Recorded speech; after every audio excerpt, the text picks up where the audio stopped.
two motor neurons, an upper motor neuron and a lower motor neuron, together form the basic neural circuit involved in the voluntary contraction of skeletal muscles throughout the body. To initiate a voluntary contraction, a lower motor neuron is innervated by an upper motor neuron. The most important location of upper motor neurons is in the cerebral cortex. These axons course in the lateral corticospinal tract to synapse on lower motor neurons. The lower motor neurons are found in the ventral horn of the spinal cord and in cranial nerve nuclei in the brain stem. At a minimum, therefore, to initiate a voluntary contraction of skeletal muscle, two motor neurons, an upper and a lower, must be involved. The upper motor neuron innervates the lower motor neuron, and the lower motor neuron innervates the skeletal muscle. Overall, upper motor neurons exert a net inhibitory effect on lower motor neurons, including on muscle stretch reflexes. A fundamental aspect of interpreting the cause of motor weakness cases is the ability to distinguish between a lesion of an upper versus a lower motor neuron. Let us now examine each feature in detail. Muscle tone is the tension present in all resting muscle. A lower motor neuron lesion results in a reduction in muscle tone or hypotonia. An upper motor neuron lesion results in hypertonia. The hypertonia may be seen as decorticate rigidity if there is a lesion above the midbrain, or decerebrate rigidity in case of a lesion below the midbrain. Upper motor neurons have a net inhibitory effect on muscle stretch reflexes. As a result, upper motor neuron lesions result in muscle stretch or deep tendon reflexes that are hyperactive. A lesion of a lower motor neuron will result in hyporeflexia because lower motor neurons form the motor component of the reflex. An early sign of a lower motor neuron lesion is muscle fasciculations, which are contractions of small groups of muscle fibers that produce a twitch visible on the skin. Two manifestations of hyperreflexia in case of an upper motor neuron lesion include clasp-knife spasticity and a positive Babinski sign. Clasp-knife spasticity is characterized by an initial resistance to passive flexion of the arm. It is due to a lack of upper motor neuron inhibition on the spinal stretch reflexes, and hence oversensitive Golgi tendon organs. With passive arm flexion, Golgi tendon organs activate the extensor muscles by the inverse or disinhibited stretch reflex, causing initial resistance that can be overcome with continued flexion. The plantar reflex is assessed by stroking the lateral surface of the sole of the foot from the heel to the base of the fifth toe. Plantar flexion of the big toe is normal. Extension of the great toe with or without fanning of toes is considered abnormal and indicates an upper motor neuron lesion. Muscles denervated by a lower motor neuron lesion undergo pronounced wasting or atrophy. In contrast, upper motor neuron lesions result in atrophy of weakened muscles only as a result of disuse. Locate the lesion. Lesions of upper motor neurons result in a spastic paralysis that is ipsilateral or contralateral and below the level of the lesion. Upper motor neuron lesions above the decussation of pyramids, that is, between the cerebral cortex and the medulla, result in a contralateral spastic paresis below the level of the lesion. Upper motor neuron lesions anywhere in the spinal cord result in an ipsilateral spastic paresis below the level of the lesion.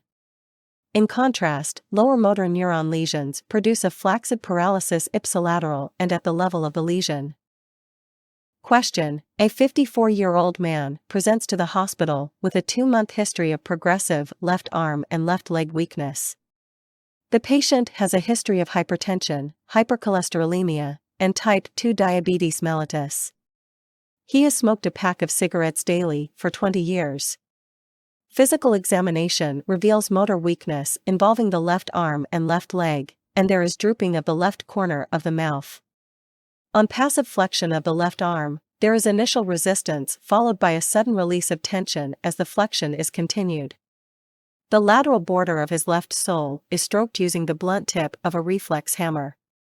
The maneuver, starting near the heel and proceeding to the base of the fifth toe, elicits extension of the great toe and fanning out of the other toes. Further evaluation with brain MRI will most likely reveal a lesion in which of the following pathways. A. Lateral corticospinal tract. B. Suprascapular nerve supplying rotator cuff muscles. C. Dorsal column medial lemniscal system. D. Spinothalamic tract. Let's look at another question. A 54-year-old man presented with rapid onset, asymmetric weakness in the left lower extremity. The illness started with fever and diarrhea after an overseas trip. Nerve conduction studies revealed low-amplitude motor responses after the first week, with normal results for sensory studies.